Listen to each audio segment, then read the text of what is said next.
Student मैं सोनू कुमार मीणा, प्रवक्ता यांत्रिकी, गवर्नमेंट पॉलिटेक्निक कॉलेज बारा। जैसा कि स्टूडेंट हमने पिछले लेक्चर में पढ़े थे फ्लूइड की क्या क्या प्रॉपर्टियाँ होती है, अलग अलग प्रॉपर्टियों के बारे में पढ़ा था। जैसे कि weight density, specific gravity, mass density, viscosity के type, kinematic viscosity, dynamic viscosity. उसी को हम आगे बढ़ाते हुए नेक्स्ट प्रॉपर्टी की पढ़ते हैं, कैपिलरिटी मतलब केशिकत्व, हिंदी में बोलते हैं केशिकत्व। इसकी डेफिनेशन देखते हैं। It is defined as the rise और fall of liquid surface related to general adjacent level of liquid. Student इसमें क्या होता है कि हम एक पात्र लेते हैं, पात्र जिसमें लिक्विड भरा रहेगा, उसमें एक स्मॉल डायमीटर की ट्यूब को अंदर डुबाएंगे। उससे या तो जो वाटर का पात्र में जो लेवल है उसमें ट्यूब डुबाने के बाद उस ट्यूब पे उसका या तो लेवल राइज होगा या घटेगा। उस फिनोमेना को कैपिलरिटी बोलते हैं। अब इसको आगे देखते हैं। Capillarity come into existence due to force of cohesive and adhesive force. ये किसकी वजह से होता है? कोहेसिव फोर्स और एडेंसिव फोर्स। कोहेसिव फोर्स हम पिछली बार डिस्कस कर सकते हैं, सेम मॉलिक्यूल्स के बीच लगने वाला अट्रैक्शन फोर्स, आकर्षण बल, जैसे वाटर पार्टिकल के बीच। और एडेंसिव फोर्स होता है अलग अलग पार्टिकल के बीच लगने वाला आकर्षण बल, एडेंसिव फोर्स होता है।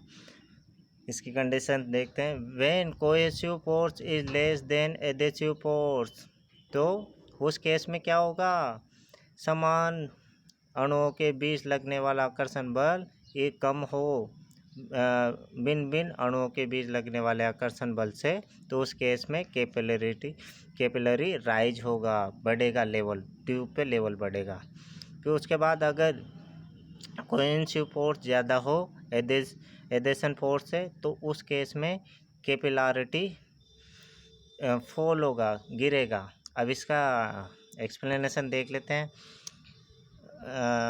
जो H मार्क कर रखा है ये वाटर लेवल है। उसके बाद मर्ज, जैसे वाटर में मर्ज करा तो इसका लेवल बढ़ जाएगा। मान लो कि ये बढ़ गया। उसके बाद एक कर्व शेप ले लेगा जहाँ पर सिग्मा सरफेस टेंशन लगा हुआ है, कुछ एंगल थीटा पे है, तो इसके घटक ले लेंगे। तो वर्टिकल घटक हो गया सिग्मा कोस थीटा, और ये हॉरिजॉन्टल कंपोनेंट हो गया सिग्मा साइन थीटा। उसके बाद जो ट्यूब के अंदर जो लिक्विड पार्टिकल है उनका जो वेट नीचे लगेगा W।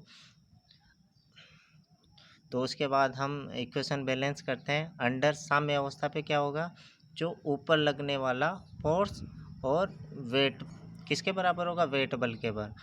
और सरफेस टेंशन क्या होता है? न्यूटन पर मीटर इसकी यूनिट होती है। तो सिग्मा कोस थीटा हो गया। अब लेंथ का क्या होगा? पूरी पेरीफेरी पर लग रहा है ये, तो 2πr हो जाएगा, इक्वल टू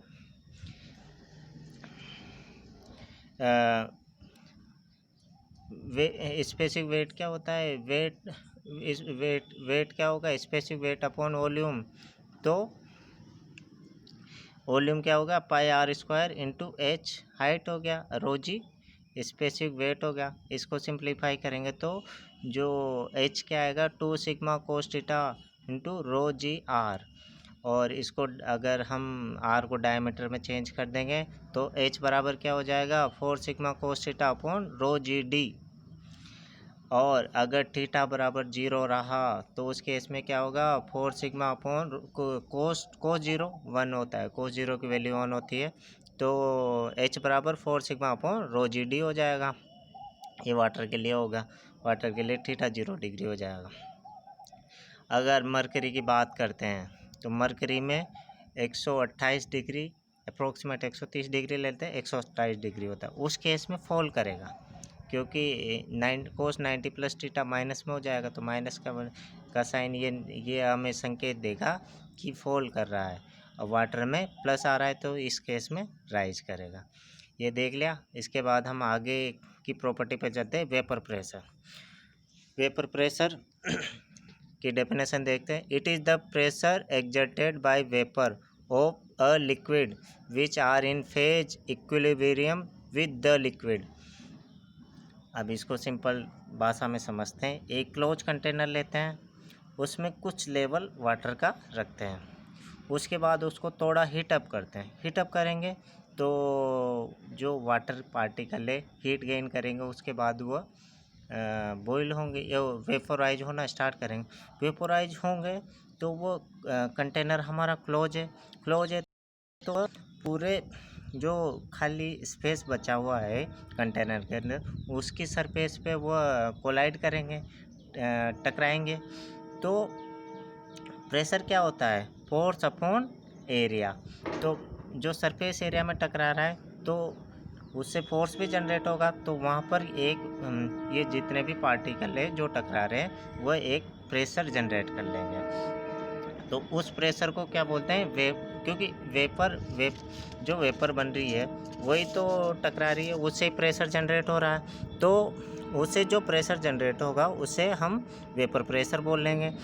जैसे जैसे कि हम टेम्परेचर बढ़ाते जाएंगे वेपर प्रेशर भी बढ़ता जाएगा। नेक्स्ट पॉइंट यही से लिखा है, vapour pressure increase with increasing temperature. यहाँ पर एक लिखा भी हुआ है लिक्विड को हम वेपर में कन्वर्ट करेंगे, उसे बोलते हैं इवोपोरेशन। ये अपने रेफ्रिजरेशन में आता है। उसके बाद अगर वेपर को हम ठंडा करके लिक्विड में ले रहे हैं तो उसे कंडेंसेशन बोलते हैं, जो कंडेंसर में होता है। ये भी अपने पावर प्लांट का टॉपिक है। उसके बाद हम चलते हैं अगले टॉपिक पर, surface tension. Surface tension, it is the property because of a liquid tend to minimise its surface area. सबसे पहली बात है, यह सरफेस की प्रॉपर्टी है जिसमें लिक्विड क्या करता है, अपने जो सरफेस एरिया है उसको कम करने की कोशिश करता है। सरफेस टेंशन, जैसे कि बारिश होती है, उसमें बारिश की बूंदें हमें स्फेरिकल शेप में दिखाई देती, क्यों? वहाँ पर लग रहा है सरफेस टेंशन। नेक्स्ट पॉइंट यही है, drop of a liquid behave like a small spherical balloon with liquid and surface of drop act like a stretch elastic membrane under tension। जो ड्रॉप है वाटर की वह स्फेरिकल शेप में दिखती है, क्यों? क्योंकि जो अगर एक प्लास्टिक की शक्ति ले लेते हैं और उसको स्ट्रेच कर दें, खींच ले चारों मेर से, तो वो क्या प्लास्टिक का क्या करेगा? आप खींच रहे हैं तो वो हमेशा ये कोशिश कर रहता है कि टेंशन लगा रहता है उसमें कि वो अपनी वापस ओरिजिनल शेप में आ जाए। तो उस केस में सर पे टेंशन लगता है। The pulling force which cause this tension due to force of cohesive act parallel to the surface. अब वो शक्ति हमने खींची, उसमें जो पुलिंग फोर्स जो अपन ने खींचने में जो लगाया उसके विपरीत जो सरफेस एरिया को मिनिमाइज करने की कोशिश कर रहा है, जो टेंशन जनरेट हुआ है, वो फोर्स क्या कहलाता है? Surface tension. और किसके? जो शक्ति का जो सरफेस एरिया है उसके समानांतर वो लगता है। अगला पॉइंट है, इंटेंसिटी और magnitude of this force per unit length called a surface tension. इसका मैग्नीट्यूड क्या होता है? फोर्स पर मीटर लेंथ, पर मीटर या पर लेंथ, जो पर यूनिट लेंथ, तो यूनिट क्या होगी इसकी? सिग्मा की एफ अपॉन एल। फोर्स की यूनिट होगी न्यूटन और लेंथ की यूनिट होगी मीटर, मतलब न्यूटन पर मीटर। इसकी एक और डेफिनेशन है जिसको हम देखते हैं, surface tension can also be defined as surface energy. Surface tension को हम सरफेस एनर्जी के टर्म में भी डिफाइन कर सकते हैं। तो उसको देखते हैं, it represent the amount of work that need to be done to increase the surface area of liquid by unit amount. Energy के टर्म पे कैसे करते हैं कि अमाउंट ऑफ द वर्क, कितनी मात्रा में वर्क चाहिए to need to done the sir to increase the surface area of liquid. वो बोला था ना मैंने कि जो मिनिमाइज करने के लिए कोई भी सरफेस है, सरफेस टेंशन क्या करना है, अपनी सरफेस को मिनिमाइज, सरफेस एरिया को मिनिमाइज करने की कोशिश करता है। तो उसके लिए हाउ मच वर्क, मतलब कितना वर्क करने की ज़रूरत है अपॉन जो वर्क हो रहा है अब बटे कितने एरिया के लिए हो रहा है। तो इसमें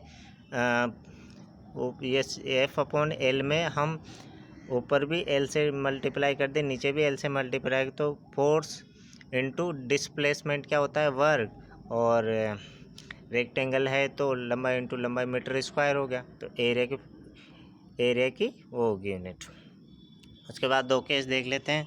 surface tension inside a liquid drop, एक लिक्विड ड्रॉप है, उसकी रेडियस आर है और उसको कट कर दिया तो ये पी प्रेशर तो पी लग ही रहा है अंदर की तरफ, और इसके बाद सरफेस टेंशन इसकी पूरी परिधि पे लगेगा। तो इसको बैलेंस करते हैं। प्रेशर को जो फोर्स लग रहा है उसको साम्य अवस्था पर अंडर मतलब स्थिति में के फोर्स को बैलेंस करते हैं, बल को बैलेंस करते हैं। तो प्रेशर इनटू एरिया, तो pressure into pi r square. Surface tension per unit force per unit length होता है, तो सिग्मा इनटू फोर्स में कन्वर्ट करने के लिए इसकी एल का अब यहाँ पेरीफेर है तो एल क्या हो जाएगा 2πr। इसको देखते हैं, पाई से पाई कट गया, आर से आर स्क्वायर में से आर कट गया, तो पी बराबर हो गया 2 सिग्मा अपॉन आर। ये यहाँ से सिग्मा निकाल सकते हैं, सिग्मा क्या हो जाएगा PR/2, और इसको आर को डायमीटर में चेंज कर देंगे तो क्या हो जाएगा D/2, तो 2 ऊपर चल जाएगा, 4 सिग्मा अपॉन डी हो जाएगा। यहाँ डोनेट भी करेगा। P बराबर प्रेशर, सिग्मा बराबर सरफेस टेंशन, R बराबर रेडियस, D बराबर डायमीटर। उसके बाद रिलेशन क्या होता है, प्रेशर व्युत्क्रमानुपाती होता है रेडियस के, रेडियस जितनी ज़्यादा होगी उल्टा हो जाएगा रिलेशन। फिर उसके बाद देखते हैं surface tension inside soap bubble, साबुन के जो झाग बनते हैं उससे जो बबल बनती है उसका देखते हैं, क्योंकि वो होलो होता है साबुन का, वो पेरीफेरी बनती है, अंदर भी एयर रहती है तो बाहर भी है, तो होलो शेप में हो जाएगा। तो आर ही हो गया, 2 कट में 2 भागों में बांट दिया। तो उसके साम्य अवस्था में देखते हैं, तो pressure into area 2πr², sigma into length हो जाएगी इसकी पेरीफेरी 2πr, लेकिन इसका बोला ना होलो होता है तो यहाँ पर दोनों साइड में लगेगा, इंटरनल और आउटर दोनों शेप में लगेगा। तो यहाँ पर 2 से मल्टीप्लाई हो जाएगा, पाई से पाई कट गया, आर स्क्वायर से आर कट गया, तो P बराबर 4 सिग्मा अपॉन आर, और आर को डी में कन्वर्ट करेंगे तो P equal to 8 sigma upon d. तो यहाँ से हम सरफेस टेंशन निकाल सकते हैं। सो बबल्स और लिक्विड ड्रॉपलेट में यहाँ पर प्रेशर व्युत्क्रमानुपाती होता है